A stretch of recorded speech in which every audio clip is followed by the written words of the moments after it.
Elizabeth Patricia Cosío Torres, quien nos expondrá el tema Trabajo y Salud Mental. La doctora Patricia Elizabeth Cosío Torres es actualmente profesor investigador de tiempo completo de nivel 6, adscrita al Departamento de Salud Pública de la Facultad de Medicina de la Universidad Autónoma de San Luis Potosí, miembro del Sistema Nacional de Investigadores del Consejo Nacional de Ciencia y Tecnología, CONACYT. Cuenta con perfil PROMEP, Programa de Mejoramiento del Profesorado de la Secretaría de Educación Pública. Líder del Cuerpo Académico de Salud Pública de la Facultad de Medicina de la Universidad Autónoma de San Luis Potosí. Profesor titular de posgrado en Ciencias Biomédicas Básicas de la Facultad de Medicina de la Universidad Autónoma de San Luis Potosí, así como agente capacitador externo de la Secretaría del Trabajo y Previsión Social. Tiene doctorado en Ciencias Ambientales, maestría en Salud Pública y licenciatura en Enfermería, grados obtenidos en la Universidad Autónoma de San Luis Potosí, además de diplomado en Psicoanálisis y Criminología, obtenido en la Facultad de Psicología de la Universidad Autónoma de San Luis Potosí. Les pido un fuerte aplauso para él.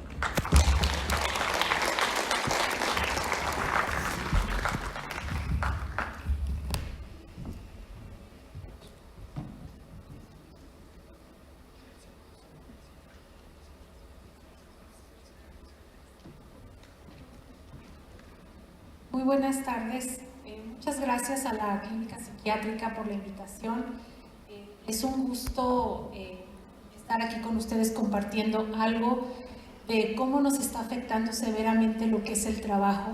Debería de ser pues una fuente de, hasta cierto punto, de alegría, ¿no? Porque cuando vamos a cobrar la quincena, no me dejarán mentir que es alegría, ¿no? Y va uno y cobra, pero bueno, luego viene se va la quincena y viene el trago amargo de que tenemos que cumplir las actividades para poder ganar ese salario. Uno de los objetivos del desarrollo sostenible que ya se incluyeron como meta principal es el trabajo decente y el crecimiento económico. Sin embargo, la misma directora adjunta de la Organización Internacional del Trabajo nos dice que no solo se refiere al empleo pleno, sino a la calidad del mismo. Si ustedes ven por ahí las estadísticas, por ejemplo, aquí tenemos a México en rosa. Aparentemente estamos mejorando en el desempleo, en el porcentaje de desempleo, aunque por ahí tenemos unos picos como en el 95, 2009, donde se empezó a incrementar la tasa de desempleo. Sin embargo, pues pareciera que no estamos tan mal, ¿sí? Pero recuerden que no se trata de tener más empleos, sino de tener que esos empleos sean de calidad. Y bueno, nosotros la tenemos más difícil porque somos profesionales de salud. Se supone que va el cliente o usuario a buscar y mejorar la salud, gracias. Pero nosotros también estamos en desgastes y a la vez somos trabajadores. Entonces tenemos un doble reto, porque tenemos que aparentar estar bien, tenemos que estar bien, porque si no llego, ¿quién va a atender el servicio? Y entonces voy a dejar a mi compañera doblando, etcétera. Entonces, ese es el doble reto, porque soy trabajador, pero también soy un trabajador de la salud en la institución que me encuentro. Entonces, aquí el gran reto es que tenemos que tener un equilibrio entre la vida laboral y lo que es el trabajo. Pero también atendemos a usuarios o clientes que ellos también tienen su historia, tienen sus problemas en el trabajo o tienen estresores fuertes en el trabajo, y cuando llegan a la consulta o al servicio, pues no nos cuestionamos ni siquiera qué ocupación tiene. Y nos daría mucha luz de información si nosotros preguntáramos el tipo de ocupación que realizan. Pero bueno, esto se hace más complejo porque las demandas de la sociedad, y no solo de la sociedad, sino de lo que tenemos que cumplir como adultos, es que tenemos que aceptar responsabilidades propias, tenemos que tomar decisiones independientes y tenemos que obtener la independencia financiera. Pero esto nos lleva, con este contexto que tenemos actualmente en el mundo y en nuestro país, a una incertidumbre, porque no sabemos si nuestro trabajo va a ser fijo, si se me va a acabar el contrato, o si ya me quiero jubilar y pues que con el cambio de la ley no se va a poder, etcétera. Entonces esta incertidumbre, pues, ¿qué tenemos que hacer? No la podemos quitar. Es como van a escuchar varios tópicos aquí durante las jornadas, que la pobreza, etcétera. Pues sí, pero eso no lo vamos a poder quitar ni desaparecer ni tapar el sol con un dedo. Entonces tenemos que aprender a vivir con esta incertidumbre que tenemos día a día dentro de nuestras responsabilidades como adultos. Aquí nada más les quiero traer el concepto que por ahí vimos incluso en nuestras formaciones, que tiene que ver qué es el concepto de salud. A mí me gusta mucho este concepto de Salleras, porque agrega a lo que ya dice la OMS, esta primera parte del más alto bienestar físico, mental y psicológico, pero también agrega la capacidad de funcionamiento que me permiten los factores sociales en lo que la persona vive inmerso como individuo y como colectividad. Le pedimos a la gente que haga ciertas conductas saludables, pero no nos detenemos a decir, bueno, su contexto se lo permite. Oiga, es que pida unas vacaciones. Oiga, es que no se quede tanto tiempo en el trabajo. ¿Sí? Oiga, señora, pues es que salga a caminar, la actividad física, ahorita que estábamos escuchando la anterior plática. Pues sí, pero no sabemos si ya la mujer es víctima de violencia y el esposo se pone celoso porque empieza a bajar de peso. Y a lo mejor el contexto le dice, bueno, pues es que yo sí quiero, pero mi esposo pues me moquetea cada vez que, pues dice, ¿para quién te estás poniendo bonita, verdad? Entonces, tiene que ver mucho el contexto y no nos detenemos a pensar en él. De tal forma que entonces tenemos en la cuestión del trabajo, lo que queremos prevenir a nivel ocupacional es que no existan accidentes ni enfermedades de trabajo laborales.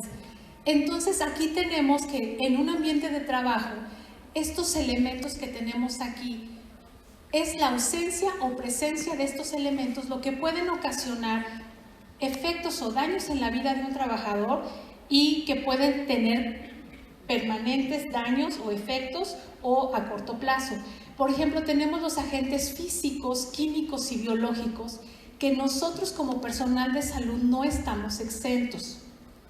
Por ejemplo, la iluminación que se tienen en las instituciones de salud, ciertos servicios, por ejemplo en hemodiálisis, cómo están expuestos al ácido acético, más la iluminación, más el ruido, más la jefa que ya me está presionando, o el jefe de servicio, o el jefe de departamento. Y si todo esto le agregamos, y bueno, no se diga los factores ergonómicos, ¿no?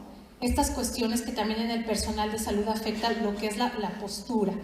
Y bueno, obviamente los factores psicosociales. Pero, ¿qué son los factores psicosociales? Que es de lo que vamos a enfocarnos en esta plática de trabajo y salud mental. Bueno, es la interacción que hay entre el medio ambiente de trabajo, el contenido de trabajo y las condiciones de la organización o del centro de trabajo con las capacidades, necesidades y cultura del trabajador. Pero también estos elementos interactúan con las consideraciones personales externas al trabajo que tiene en este caso el trabajador, y que están en función de cómo lo percibe y cómo los ha experimentado. No me dejarán mentir que ustedes tienen compañeros en sus centros de trabajo a los cuales les afecta muchísimo el clima organizacional malo o medio bueno, y hay gente que no, tiene una concha como de tortuga de 200 años de edad y dicen, pues yo hago mi trabajo y que el mundo ruede. Sí, pero ¿por qué no lo percibimos igual, no? Si estamos en el mismo departamento, en la misma área. Entonces tiene que ver con la percepción subjetiva. Esto nos lleva al estrés laboral, que el estrés laboral ya se ve como un fenómeno integrado y según Cohen y Lazarus, es un proceso mediante el cual las exigencias que me pone mi contexto me sobrepasan mis capacidades. ¿Y esto qué hace? Pues que yo pueda estar propenso a cambios psicológicos, físicos y empiece con malestares como la ansiedad, la fatiga o el burnout, que es el síndrome de quemado por desgaste laboral. Si nosotros vemos las estadísticas, podemos observar que, como todos sabemos, la primera causa de mortalidad en el mundo y en nuestro país son las enfermedades cardiovasculares. Este dato de Estados Unidos nos dice que del 10 al 20% de las enfermedades cardiovasculares están relacionadas por motivos del trabajo, ¿sí? Y no estamos atendiendo esta cuestión laboral. Y hay un franco incremento de lo que es el estrés, los niveles de estrés reportados a lo largo del tiempo, y aquí podemos ver cómo más de 120,000 muertes al año en los Estados Unidos están asociadas al estrés laboral. Y bueno, si hablamos de costos, pues es muy costoso lo que es el estrés y los padecimientos derivados de estos. Por ejemplo, en Europa se gastan anualmente 617 billones de euros. Esto en costos directos y en costos indirectos. En Australia también el estrés relacionado con el trabajo asciende a 5.3 billones de dólares australianos. En Canadá, nada más los costos de problemas de salud mental para los empleadores, es decir, para las empresas, para los jefes, esto asciende a 20 billones de dólares canadienses, sin contar lo que implica el impacto y el gasto de un trabajador estresado o en depresión o en ansiedad derivado del trabajo. Y fíjense en México cómo estamos. El coste del estrés laboral está estimado entre 5,000 y 40,000 millones de dólares. Que yo estoy segura que aquí hay un registro, ¿no? Y ahora con la norma oficial mexicana que está a punto de entrar en vigor, pues a ver cómo nos va a ir con estos costos y estas estadísticas.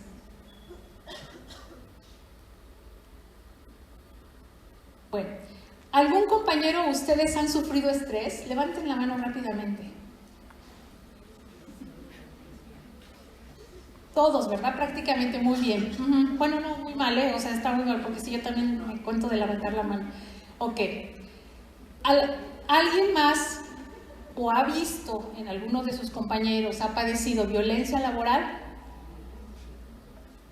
Y ahorita vamos a ver que el concepto de violencia laboral, gracias por levantar la mano, vamos a ver que a veces no tenemos muy claro lo que es la violencia laboral y creemos o normalizamos la violencia.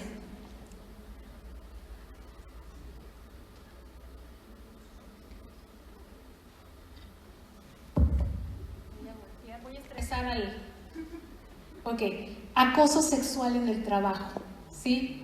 Y no lo dimensionamos. El simple hasta, ay, ¿cómo estás? Y llego y te acaricio el hombro, ay, qué linda, qué chula veniste hoy. O sea, eso ya está hablando de un inicio de un acoso sexual. ¿Tienen inseguridad en sus contratos de trabajo? ¿Sí? La mayoría, o ya tienen sus plazas y sus bases. Híjole, porque son privilegiados los que sí, ¿eh? Bueno, y entonces, ¿qué pasa?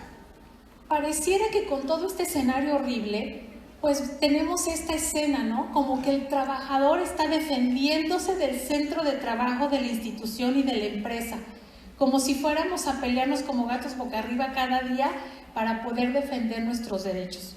¿Pero qué creen? Que nosotros somos parte de este centro de trabajo, porque nosotros formamos la institución. En el puesto que quieran, del más operativo al más de supervisor, de jefe, de director, pero todos nosotros como trabajadores somos los que formamos la institución. Entonces ese monstruo, ¿quién es? Pues nosotros mismos muchas de las veces, ¿verdad? Bueno, y entonces aquí el problema es que no es por disculpar a los jefes ni a los empresarios, etcétera, pero ellos también están en bastante riesgo en cuanto a la vulnerabilidad de las instituciones o las empresas. Y entonces, en estos centros de trabajo podemos encontrar este tipo de verbalizaciones: siempre es lo mismo, me agoto, aquí nada va a cambiar, no creo nada de lo que dice mi jefe, nadie es claro en esta institución, no entiendo nada. Yo creo que a lo mejor hemos dicho alguna vez esto, ¿no? O escuchado a algún compañero. Y entonces, recuerden que no solamente es el trabajador, sino también esa vulnerabilidad en las organizaciones. Hay un contexto externo que tiene que ver con cuestiones económicas, políticas, tecnológicas, demográficas. ¿Qué nos dijeron o qué se ha venido diciendo? Que se van a fusionar las instituciones de salud. ¿Qué pasó al interior de las instituciones con el personal? ¿Les gustó la idea? que ya se iban a poder recibir de cualquier institución, ¿no? Pues si es de Seguro Popular que venga o que no venga. ¿Qué sintieron? ¿O no sintieron nada? A ver, ¿qué les pareció estas tendencias que vienen ya con el sistema de salud? ¿Nadie? ¿No? Ánimo, ya es la última plática. Bueno, entonces, pero también tenemos el contexto organizacional que tiene que ver al interior de la institución. Entonces, aquí hay estructuras gerenciales, las prácticas de supervisión, los métodos de producción, cómo se da también, y en este caso de las instituciones de salud, pues los servicios, no tanto de un producto tangible. Y bueno, también tiene que ver el contenido del trabajo que se da en las personas, que tiene que ver con las jornadas largas, las relaciones que se dan en el trabajo, la carga de tarea, las responsabilidades. ¿Sí han visto esta película todos? ¿Todos? ¿O alguien no la ha visto? ¿La de El Diablo Viste a la Moda? ¿Sí? Ok, bueno. Según esto era una película de comedia, ¿no? Cuando yo la vi, parecía de terror para mí. Caí en llanto y lloraba porque me vi tan reflejada en el personaje de Andy. En esa etapa te estaba así con un jefe, pero, así como Miranda. Entonces, fíjense cómo daba risa, entre risa y llanto, pero tiene mucha verdad esta película, ¿no? Cómo se dan esas relaciones tiránicas, faltas de respeto, como si el jefe o el empresario fueran dueños de los empleados o fueran objetos. Y entonces, ¿cómo o bajo qué factores o circunstancias se afecta la salud y en especial la salud mental? Tiene que ver con la organización del trabajo, porque hay un desequilibrio de esfuerzo-recompensa. Pareciera que la persona que menos se esfuerza es la más felicitada, hasta sale en el cuadro del mes y hasta le llegan los bonos, y pareciera que los que se esfuerzan más no ven esa recompensa. Nada más lo llaman a uno para indicarles y señalarles lo negativo, ¿sí? También el trabajo emocional, que tiene que ver la interacción emocional con clientes. Y esto nos pasa a los que somos servidores, sobre todo con seres humanos. También está la disonancia emocional, que es la diferencia entre la emoción que se siente y la que debo de expresar. A mí de veras me admira, por ejemplo, los que venden las palomitas en la dulcería de los cines, que de veras que es salud mental. Porque llega uno y apenas a ver el menú y a decidir, ¿qué te sirvo, amigo? ¿Y cómo quieres tu bebida? Y uno, pero ¿cómo es la grande? Me enseña la grande, me enseña la chica, a ver, y si agrego esto, y pobres, y con una sonrisa te reciben. Bueno, a lo mejor hay sus excepciones, pero la idea es que cómo cuesta y desgasta tener esa sonrisa y ese aparentar que estoy muy bien. Que lo mismo pasa con la gente que está en mostrador. Bueno, aunque hay instituciones donde, ¿verdad? Y francamente, ni trabajo emocional les dan, o sea, traen agresión y la demuestran en todo su esplendor. Pero sobre todo en las instituciones privadas es impresionante cómo es ese desgaste. La otra cuestión son las largas horas laborales, la inseguridad laboral, porque no sabemos cuánto tiempo voy a estar trabajando ahí. La justicia organizacional, relacional, que tiene que ver con un trato de justicia y de respeto al empleado. Eso se trata de este tipo de justicia. También hay otro tipo de justicia, que es la justicia organizacional de proceso, que tiene que ver con la justicia en los procedimientos formales en la toma de decisiones. ¿Cuántas veces no hemos visto que hay una vacante o alguna jefatura, algo, y concursan, pero ya está dada por dedazo? Y uno dice, pero es que yo tenía mejor currículum, es que yo estaba mejor preparada. Pues sí, pero no hay justicia en la organización para poder dictaminar hasta un puesto, hasta las premiaciones, etc. Y entonces, pareciera que en los centros de trabajo lo que es prioritario obviamente es el cliente o el usuario, pero también los indicadores de productividad y la rutina laboral. Pues a mí no me importa cómo lo haces, vas a atender los 50 o 80 pacientes y a ver cómo le haces. No me importa, es que no hay material, no hay gas. Pues no sé. Y luego, ¿por qué hay operativos hormiga, no? Porque así como que, híjole, pues ya yo aquí tenía un yelco que guardé para no sé qué momento especial.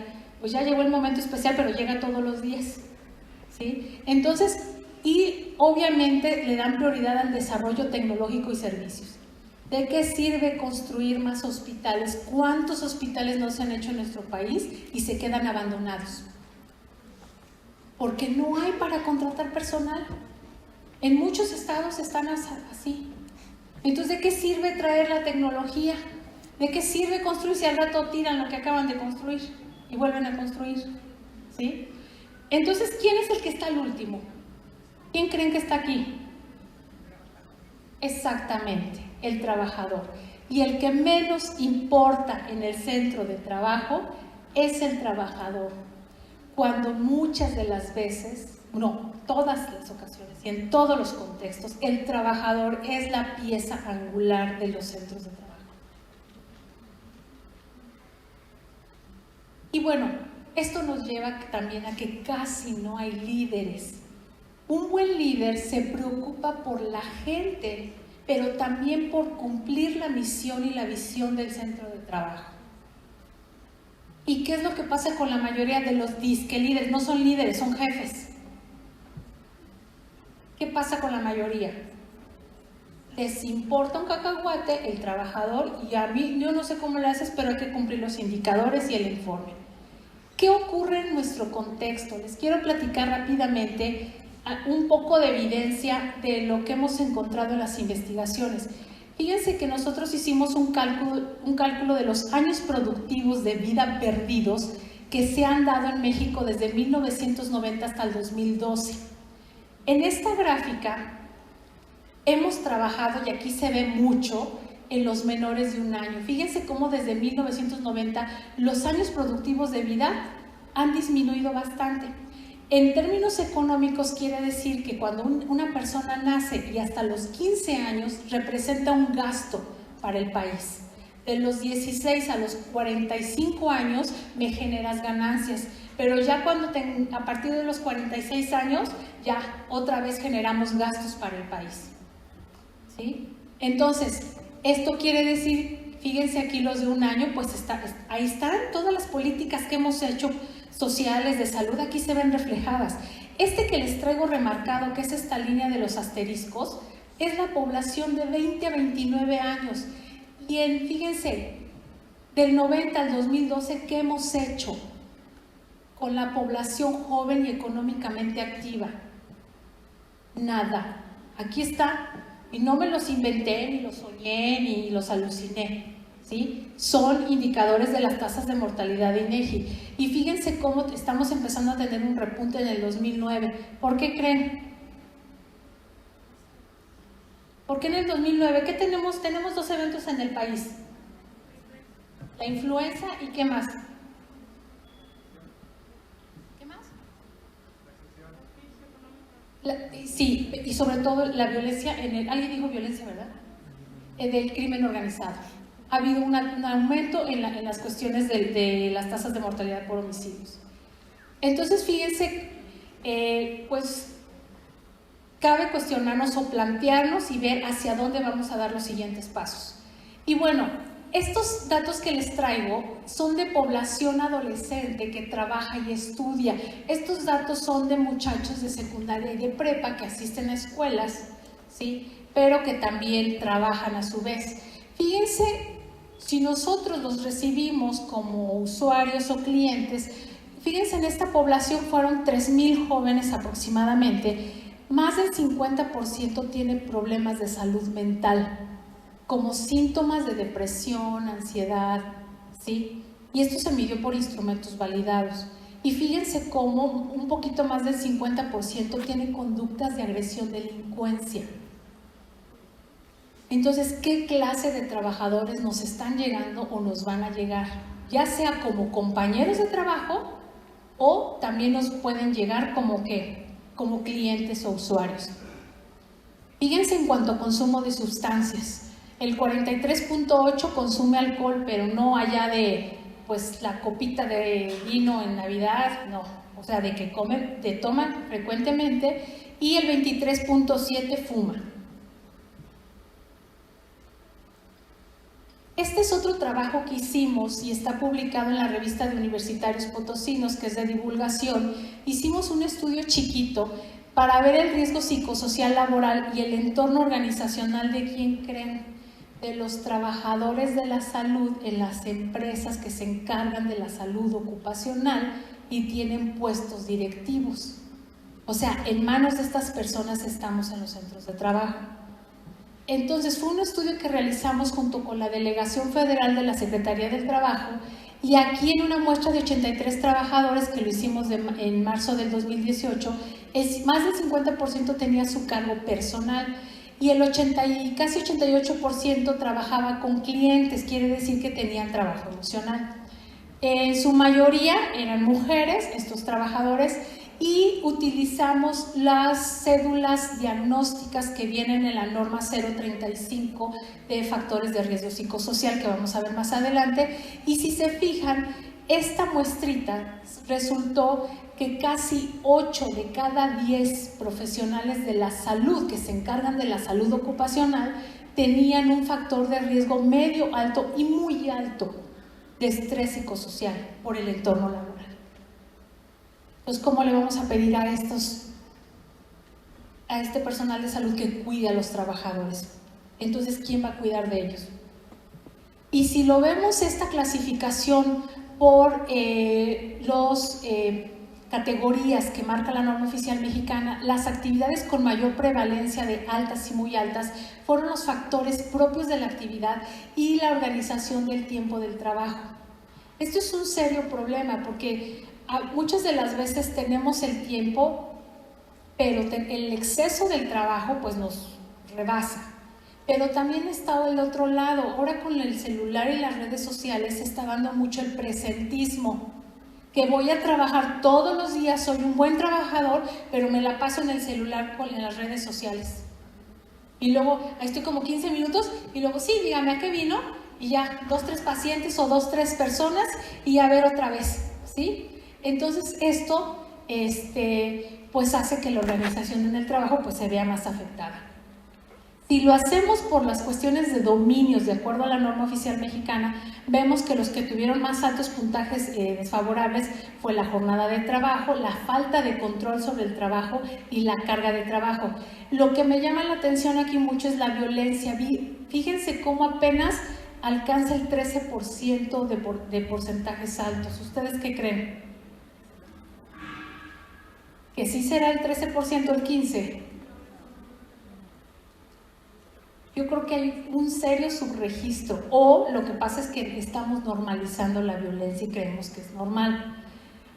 Entonces, ¿qué vamos a hacer ante este panorama? Bueno, ya sabemos que tenemos una serie de factores, pareciera que todos el escenario es muy sombrío, pero tenemos que ponernos las pilas y tomar acción en estos problemas. ¿Por qué? Porque si no lo hacemos, entonces no va a haber un crecimiento tanto en la empresa como con los trabajadores. Vuelvo a estresar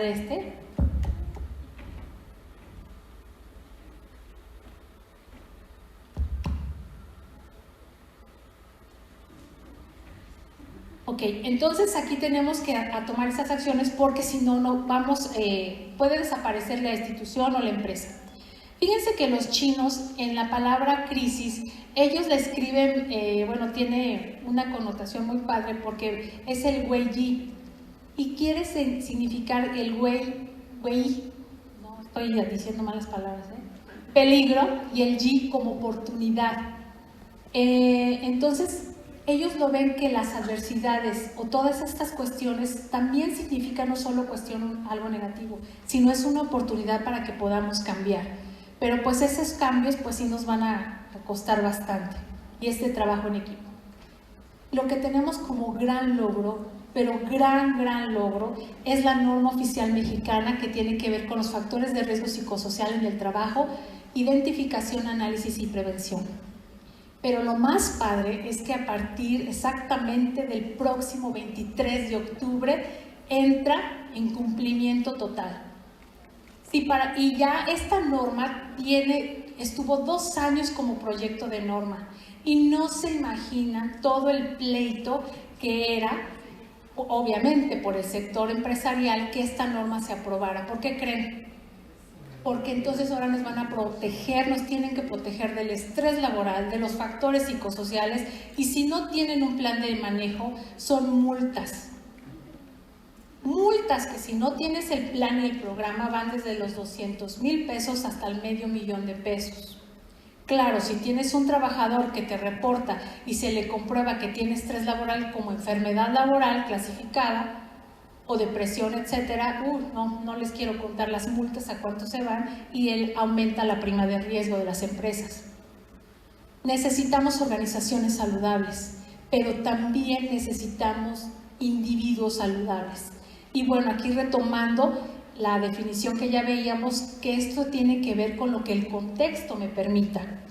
Y bueno, las organizaciones que se pongan las pilas ante esta adversidad, pues van a sobrevivir. Y un término que ya no es nuevo, ya es de la década de los 80, me refiero a resiliencia organizacional, porque el término de resiliencia es más antiguo, tiene que ver de cómo estas organizaciones tenemos que hacerle para que podamos sobrevivir a estas adversidades. Yo creo que a lo mejor la mayoría ya lo sabe, la definición de resiliencia. Aquí les traigo la definición de Edith Goldberg, donde ella dice que no solamente es que supere la adversidad, sino tengo que tener un crecimiento de esa adversidad y transformarme de esa adversidad y hacer algo bueno por mi contexto, mi sociedad. ¿Ustedes qué creen? ¿Que se nace resiliente o aprendo a ser resiliente? Claro, hay gente que tiene ya esas características de personalidad que hacen que pues sea más resiliente. Sin embargo, si yo nací con la mala suerte que no tengo ni una pizca así como de biológica o de rasgo de personalidad para ser resiliente, se puede aprender. Y fíjense que estos autores, la definición que nos manejan, el ser resiliente significa, o al menos es el empiezo, que reconozcan que si no estás satisfecho con ciertos aspectos de tu vida, o si te encuentras constantemente atrapado en pensamientos y comportamientos que te provocan frustración, ira e infelicidad, es tu responsabilidad tomar la iniciativa para reescribir esos guiones negativos de tu vida. O sea, no se vale sí se vale estarnos quejándonos, pero es quejarse y tomar acción, ¿sí? Hay unos pilares de la resiliencia. Y hay desde la resiliencia individual, comunitaria, también hay pilares de la familiar, y tenemos la resiliencia organizacional.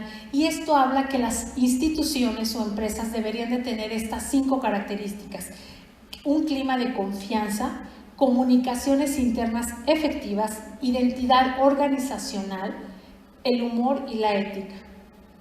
Es sorprendente, si ustedes lo observan, cómo entre las instituciones de salud, sobre todo en la identidad organizacional, es admirable, por ejemplo, el personal del Seguro Social, cómo porta su uniforme, cómo, o sea, es un orgullo, se les ve que trabajar en el Seguro Social. Y hay instituciones donde se avergüenzan y hasta así como que, pues, ay, que nadie me vea, ¿no? No, pues hay trabajo en una cliniquita de por ahí, pero no importa que sea una clínica chiquita, pero eso quiere decir que no hay una identidad con esa institución o ese centro de trabajo, que incluso pasa con las escuelas, ¿no? También. Bueno, esta confianza, ¿qué quiere decir? Pues articula, o qué significa, que va a articular, motivar y comprometer. Va a haber comunicaciones internas si hay líderes positivos y que participen. La identidad organizacional, de lo que ya hablábamos, forma o fomenta un sentido de pertenencia. El humor, híjole, yo creo que esto del humor, como mexicanos nos sacamos un 200, ya ni 10. O sea, tenemos ese pilar resiliente, nos pasa cada cosa como mexicanos, y es increíble que en 5 milésimas de segundo ya esté un meme en las redes sociales respecto a lo adverso. Que los guachicoleros, o sea, hasta hicieron un muro o una página de memes, dice, no es posible, que el huracán no sé qué, que el sismo, de todo hacemos humor, pero nada más nos quedamos en el humor y no vamos más allá de acciones propositivas. Y bueno, la ética, que es otro tema muy, muy sensible y muy importante, que es el grado de acuerdo y compromiso en pro del bienestar común, ¿sí? No quiere y luego sí quiere. Bueno. Entonces, las organizaciones resilientes son aquellas que son capaces de aprender de lo adverso y van a salir fortalecidas, pero se comprometen a un cambio cultural de valores, de ideas, todo en pro de la mejora del trabajador y de la misma institución. ¿Qué acciones podemos hacer para que seamos organizaciones entonces resilientes y empecemos a trabajar y modificar nuestro entorno adverso? Bueno, se necesitan realizar intervenciones, pero estas intervenciones tienen que ser a la medida. Nada de que, pues es que allá en tal empresa hicieron esto y les funcionó muy bien. Sí, pero no lo puedo venir a poner aquí a mi institución porque no somos los mismos trabajadores, ni la misma visión, ni la misma política. Entonces tenemos que adecuar esas intervenciones. Intervenir no es solo formar o capacitar. Es una tristeza que las empresas o las instituciones luego nos anden mandando a cursos de liderazgo, de toma de decisiones, relaciones interpersonales. Pues sí, hasta dice uno, ¿y por qué no los mandan a los jefes? O sea, ¿por qué siempre nosotros? ¿Y de qué sirve si llego a la misma adversidad? ¿Sí? Entonces, esto es formar, y la formación va en los dos sentidos, del trabajador y del centro de trabajo. Y diseñar acciones para que elimine las situaciones, ¿sí? ¿Y esto qué implica? Desarrollar políticas al interior de las organizaciones donde de veras se sancione. Yo espero que con esto de la norma podamos avanzar en esto. Les traje estas frases. Fíjense qué hermoso lo que plantean, que son grandes personajes de la historia que pues unos todavía viven, otros no, multimillonarios, que han tenido impacto en la humanidad.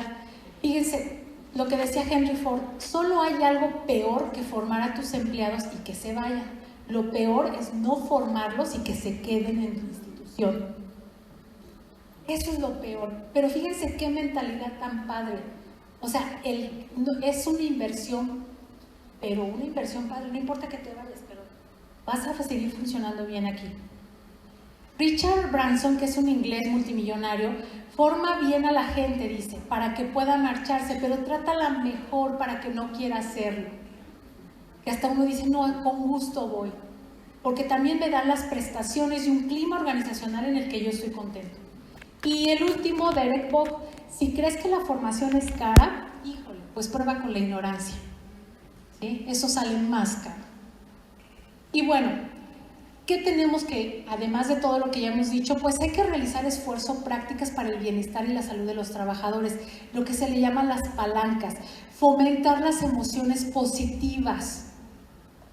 No me dejarán mentir que a veces llega la compañera y muy feliz y le han de arruinar el día a veces el entorno de trabajo. Ahora, ¿tú por qué tan feliz? Pues ¿qué? ¿Ya te vas de aquí o qué? ¿O ya te hicieron jefa o qué? Y pobre trabajadora venía feliz hasta por otra cosa. No, pues es que hasta mejor uno no llegue infeliz porque dice, no, es que me apachurran y me aplastan y me dicen de cosas, ya mejor no. Y que entonces esto fomenta la presencia del optimismo. Y también fomentar el afecto positivo a los compañeros. Ojo, no es fomentar que voy a tener mi free, mi amante ahí en el centro de trabajo, ¿eh? Es un aprecio genuino, que realmente me preocupe si le pasa algo a mi compañero trabajador o no. O por ejemplo, puedo encontrar ahí ¿cómo se llama? El contenedor de desechos biológicos infecciosos y estoy viendo que está en su esplendor desbordándose. Pues queda de la tarde, que se pique, ¿yo qué? Ya me voy. Ay, ella. O quedaba el último par de guantes, no, me lo llevo a ver con qué trabaja. O sea, y a ver que se infecte. El último cubrebocas, ¿así me explico? Eso tampoco me la voy a llevar a comer, invitar al cine, ¿verdad? El compañero o la compañera, pero sí procurar que entre ambas partes nos aseguremos un clima cálido y pues que con las mayores circunstancias de seguridad. ¿Cómo lo podemos lograr todo esto que hemos dicho? Porque es complejo. El lenguaje construye realidad, pero también el lenguaje genera acción. porque podemos y hablamos bonito y decimos sí, pero ahora hazlo acción. Y entonces las empresas o instituciones deben transformarse en comunidades de aprendizaje. Luego andan trayendo a gente experta que cobra un dineral cuando las mismas soluciones están ahí y los mismos empleados saben qué hacer y saben por dónde, pero no los escuchan o no los escuchamos. La conversación es un espacio transformador dentro de un grupo. Si me voy a juntar a platicar con mi compañero de trabajo, no es para echar chisme ni echar chal. Y hasta hay un meme, ¿no? Hace poquito ahorita con las lluvias salió de que te voy a platicar un chisme y ahí va uno en la inundación en medio del agua para llegar al chisme que me van a decir, ¿sí? Entonces, si alguien llega y les quiere decir algo del compañero, a ver, ¿te consta? No, pues no me consta, a mí me dijo el de radiología. Ah, tacha. ¿Tiene algún beneficio lo que me estás diciendo? ¿Es bueno eso o es algo negativo? No, pues es que te vengo a decir, bueno. ¿Y es útil? ¿Es útil para nuestro trabajo, para fomentar buenas relaciones interpersonales? No, pues entonces no me digas nada. Porque hasta perdemos el tiempo y nada más fomentamos el desgaste de las relaciones interpersonales. Y entonces el desafío debe de ser de crear un nuevo conocimiento colectivo. Muchos de los procesos se pueden eficientar si dejan participar al personal, en que ellos tienen muchas propuestas. Ah, no, pero es que el protocolo viene así, sí, pero a veces no es, tiene muchas fallas, incluso nuestras normas o nuestras guías. Y antes de las relaciones interpersonales está la relación intrapersonal. O sea, no podemos pedir que tengamos buenas relaciones con el otro si nosotros tenemos por ahí varias cuestiones que trabajar. Una gente que trabaja en un entorno resiliente organizacional tiene estas verbalizaciones: el yo tengo, el yo soy, el yo estoy, el yo puedo y nosotros podemos. Fíjense, yo tengo una organización que me cuida y me acompaña, o jefes que me alimentan. Yo soy un ser humano reconocido en mi institución. Yo estoy dispuesto a trabajar de manera sustentable y ética. Yo puedo generar ideas que sean escuchadas e implementadas. Nosotros podemos evitar la accidentalidad desde una conciencia atenta. Híjole, no, pues yo quisiera irme a trabajar ahí, ¿no?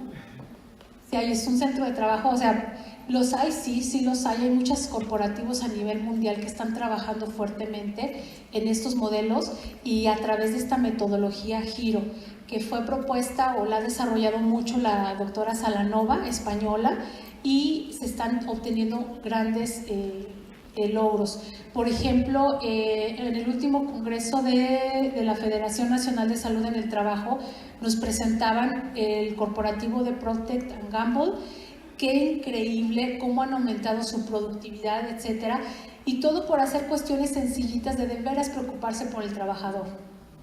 Incluso acortaron las horas de trabajo, pusieron el lactario, les pusieron una sala de masajes, incluso, es que me siento estresada, voy, ya 10-15 minutos, están los masajistas, está todo un área increíble y ya sigo con mi rutina. Y demostraron el corporativo que aumentó muchísimo la producción por eso, o sea, lo que les costó hacer todo eso, sobresalió más el beneficio. Y bueno, ¿qué requerimos? Que las autoridades estén comprometidas, pero que también haya infraestructura y recursos, pero sobre todo que haya madurez y disposición de los trabajadores. ¿Cuántos los mandan a un curso y estamos ahí? No, como no he ido al lugar donde trabajo, ¿sí? Pero tenemos que empezar a cambiar nosotros. Y esto debe de haber continuidad. ¿Quién creen que se deba de comprometer primero, la alta jerarquía o la baja jerarquía, el nivel operativo? ¿Quién creen? ¿La baja? Sí, puede empezar el cambio desde los dos niveles. Sin embargo, va a ser más rápido y más efectivo que empiece por los altos mandos y sea una política dentro del centro de trabajo.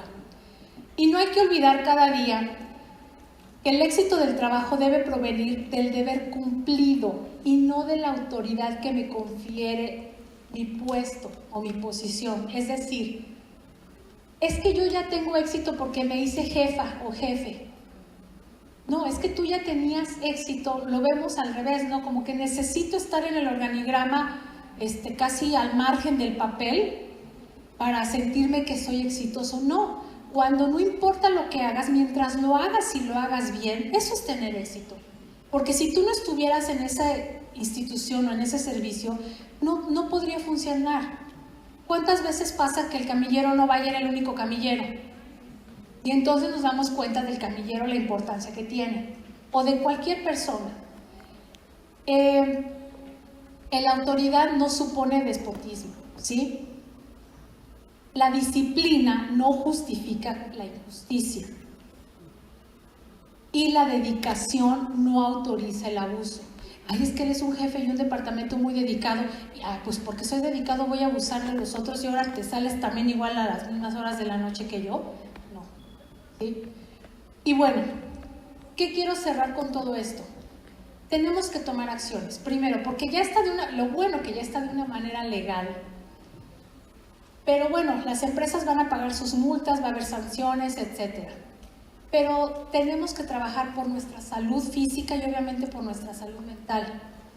¿Cuántas veces, bueno, no cuántas veces, no vayamos tan lejos, el año pasado hubo 2 suicidios en la zona industrial en una empresa? ¿Qué hace que un trabajador vaya, agarre su grúa, la prenda, estuvo trabajando y luego se cuelgue? ¿Qué hace un joven de no más de 30 años? O sea, ¿qué está pasando? Que todos sabemos aquí que el suicidio está aumentando, pero se está asociando más con la cuestión de los estresores del trabajo. Y entonces, ¿qué hacer? Si no se puede con el entorno, pero también está la cuestión económica, no es tan fácil a veces renunciar. Pero pues bueno, a lo mejor empiezo a buscar otra cosa o otra alternativa, o empiezo a cambiar mi entorno proximal, etc. De tal forma que no dejemos sus sillas vacías, sus puestos vacíos, porque tienen familias que los esperan y gente que los quiere. Muchas gracias.